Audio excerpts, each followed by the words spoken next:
देख रहे हैं उत्तराखंड लाइव न्यूज, खबरों की सच्चाई तक। नमस्कार, आप देख रहे हैं उत्तराखंड का number 1 digital channel Uttarakhand live news. मैं हूं आपके साथ अंजलि। आज हम मौजूद हैं सुभाष नगर में और एक काफ़ी समय से एक मुद्दे पर लगातार बातचीत चल रही थी। मैं सबसे पहले अपने सहयोगी को कहूँगी कि थोड़ा सा कैमरे को फोकस करें और दिखाएं कि इस समय पे हम लोग कहाँ पर मौजूद हैं। ये आप देख सकते हैं कि सीधा इस समय पे हम लोग सुभाष नगर चौक पर हैं। मैं अपने सहयोगी को कहूँगी कि थोड़ा सा दिखाएं कि ग्राफिक एरा का जो बोर्ड है और जहाँ से ग्राफिक एरा के लिए एंट्री होती है और सामने गोयल स्टोर है, ये एक चौक है, यहाँ पर हम हैं। और मैं कहूँगी कि थोड़ा सा और आगे आए और यहाँ पर जो दिखाएं कि यहाँ पर एक चीज़ है कि यहाँ पे लगातार कुछ समय से लगातार अंधेरा चल रहा है। जो यहाँ के स्थानीय लोग हैं वो भी काफ़ी परेशान हैं। आप इस समय पे सीधा तस्वीरें देख सकते हैं उत्तराखंड लाइव न्यूज़ पर कि जो पूरी रोड है वो यहाँ पर पूरी रोडों पे कहीं भी स्ट्रीट लाइट नहीं नज़र आ रही है। और मैं थोड़ा सा अपने सहयोगी को कहूँगी कि यहाँ पर जो अभी रिसेंटली एक एक्सीडेंट भी हुआ है, जो फिलहाल आज ही हुआ है, ये भी आप सीधा तस्वीरें देख सकते हैं कि कहीं ना कहीं जो ये एक्सीडेंट्स यहाँ पर लगातार होते हुए नज़र आ रहे हैं वो यही नज़र आ रहे हैं क्योंकि यहाँ पर लाइटें नहीं हैं। और जिस तरीके से लाइटें यहाँ पे ना होने की वजह से लगातार यहाँ पे जो ट्रक हैं या कोई छोटी गाड़ी की अगर हम बात करते हैं तो जो स्थानीय लोग हैं वो यहाँ पर बता रहे हैं कि यहाँ पर जो दुर्घटना है वो लगातार इस तरीके की घटती रहती हैं। यहाँ पर कुछ लोग भी मौजूद हैं, हम लोग इनसे भी कुछ बातचीत करने की कोशिश करते हैं कि इन लोगों का यहाँ पर क्या कहना है। सर, यहाँ पर जिस तरीके से ये आप यहीं पर रहते हैं? जी मैडम, मैं यहीं पर रहता हूँ। मेरा नाम ललित थापा है। मैं इसी क्षेत्र में रहता हूँ, मब्बे वाले में। और सर, यहाँ पर ये लगातार जिस तरीके से घटनाएं दिखाई दे रही हैं, क्या कहेंगे, क्या है लाइटों के लिए क्या परेशानी है, क्या है, आप लोग क्या? जी मैडम, मेरा कहने का मतलब है कि अभी ये जो है कि जब से नगर निगम बना 2-2.5 से पहले, अब तब से लाइट बिल्कुल है नहीं है। उससे पहले तो लाइट भी थी और जो है कि आए दिन एक्सीडेंट होता है। और आज ही देख लीजिए, अभी 3-4 घंटे हुए आज एक्सीडेंट इस तरह से हुआ। और जो है कि 4-5 दिन पहले भी यहाँ पे चंद्रमणि चौक में भी एक्सीडेंट हुआ था। तो आए दिन एक्सीडेंट होते रहते हैं। ये कारण है कि तो लाइटें नहीं है यहाँ पे, और दूसरी बात है कि कैमरा भी नहीं, क्योंकि ऊपर से जब गाड़ियाँ आती है तेज़ी से तो जो है कि गाड़ियाँ उनका जो है कि स्पीड बहुत तेज़ होता है। सर, यहाँ पर ये जो लगातार इस तरीके का स्ट्रीट लाइट की अगर हम बात करें तो यहाँ पर जो समस्या है, आप लोग स्थानीय लोग हैं, क्या कहेंगे आप इस बारे में? मैं आरबी तमंग यहीं इसी मोबाइल से रहता हूँ मैं। और आए दिन यहाँ पर जो लगभग 3 से 4 साल हो गया यहाँ पर स्ट्रीट लाइट बंद है, जो कि उत्तराखंड के मेन द्वार है। ये उत्तराखंड के लिए हम जो दिल्ली से नेशनल हाईवे आते हैं तो उसके लिए ये मेन है।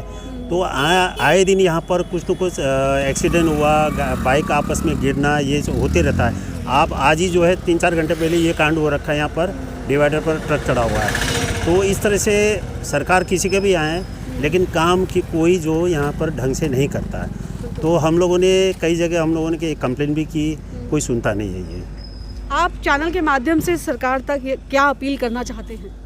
आप उत्तराखंड लाइव चैनल के माध्यम से हम आपको सरकार को ये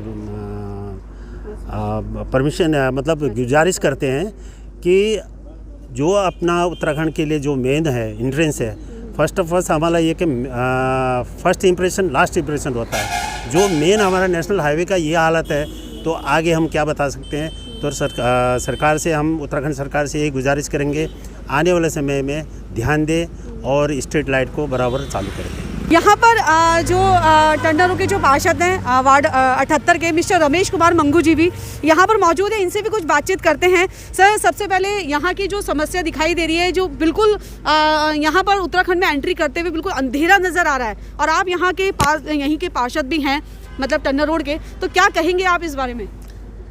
मैं इस बारे में कई बार निगम की बोर्ड बैठक में इस मुद्दे को उठा चुका हूँ कि हमारा जो प्रवेश द्वार है, उत्तराखंड में प्रवेश करने का द्वार, और वहाँ से लेकर आसारोडी से लेकर चंद्रमणि चौक तक की लाइटें एमडीडीए द्वारा लगाई गई थी।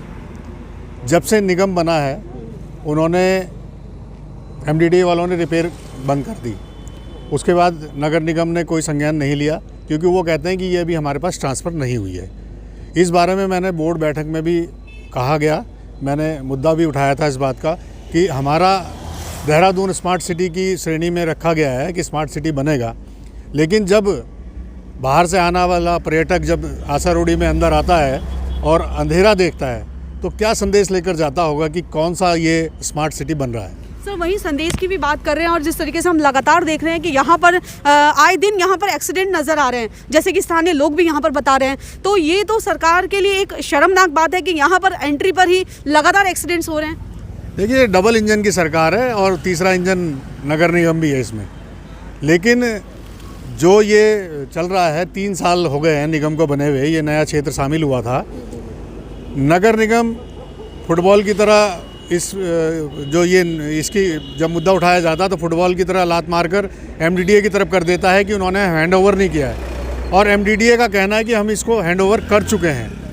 अब बार बार हम लोग इस मुद्दे को उठाते हैं, लेकिन 3 साल बीत गए हैं, ना नगर निगम इस पे काम कर रहा है और ना एमडीडीए काम कर रहा है। मतलब कि नगर निगम और एमडीडीए अपनी जो जिम्मेदारी है उसको उससे पल्ला झाड़ते हुए साफ तौर पे नजर आ रहे हैं। बिल्कुल 100% यही है कि दोनों कोई जिम्मेदारी नहीं लेना चाह रहा है।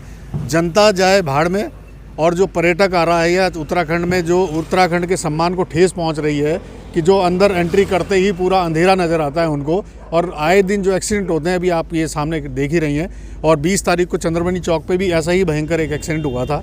लेकिन उसके बाद भी मुझे लगता नहीं कि सरकार या जो डिपार्टमेंट है कोई इन पर संज्ञान ले रहा है। बिल्कुल सर, वहीं आज उत्तराखंड लाइव न्यूज़ यहाँ पर पहुँचा है और टीम यहीं सरकार तक ये मैसेज देना चाहता है। अब क्या मैसेज देंगे उत्तराखंड लाइव न्यूज़ के माध्यम से? नहीं, मैं तो देखो बार इस बात के लिए प्रयास कर रहा हूँ कि इस लाइटों को जला दिया जाए, क्योंकि इससे हमारे आने वाले पर्यटकों, खासकर पर्यटकों को, खैर अपने जो स्थानीय है नागरिक वो तो परेशान ही हैं, लेकिन पर्यटक जब आता है तो उत्तराखंड से क्या संदेश लेके जाता, क्या पर्यटक आएगा कि जहाँ पे प्रवेश द्वार पे ही अंधेरा हो। तो मैं ये संदेश देना चाहता हूँ नगर निगम और एमडीडीए दोनों को कि जल्द से जल्द इस पर निर्णय करें आपस में बैठकर, और इस जो अंधकार भरा रास्ता है इस पे रोशनी का प्रबंध करें। अच्छा सर, मैं एक जवाब आपसे भी चाहेंगे या पूछना चाहेंगे कि जिस तरीके से आप और यहाँ के आपने बताया कि नगर निगम में आप कई बार गए, बोर्ड बैठक में भी आपने बात रखी है, तो जो स्थानीय यहाँ के विधायक जी हैं, क्या उन तक ये बात कभी नहीं पहुँची है क्या? अब विधायक जी की क्या बात करें, अब विधायक जी ने ऐसा तो है नहीं कि यहाँ आए नहीं होंगे इस रोड पे कभी रात को या दिन में या सुबह, या लोगों ने उन्हें समस्या नहीं बताई होगी, लेकिन काम करने की इच्छा शक्ति नहीं है, इस वजह से शायद उन्होंने भी इस पे ध्यान नहीं दिया, क्योंकि उनका घर नेहरू कॉलोनी में है और नेहरू कॉलोनी और धर्मपुर में बहुत फ़र्क है।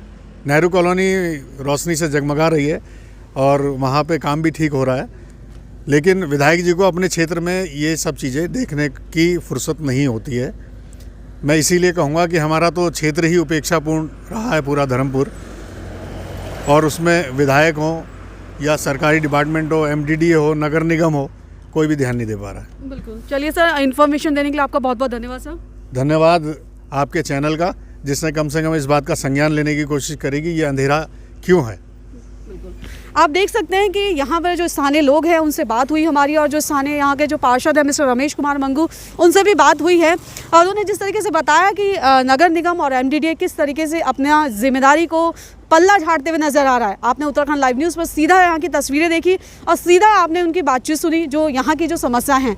बहरहाल अभी के लिए इतना ही काफ़ी। अपनी सहयोगी के साथ अंजलि पासवान की एक खास रिपोर्ट।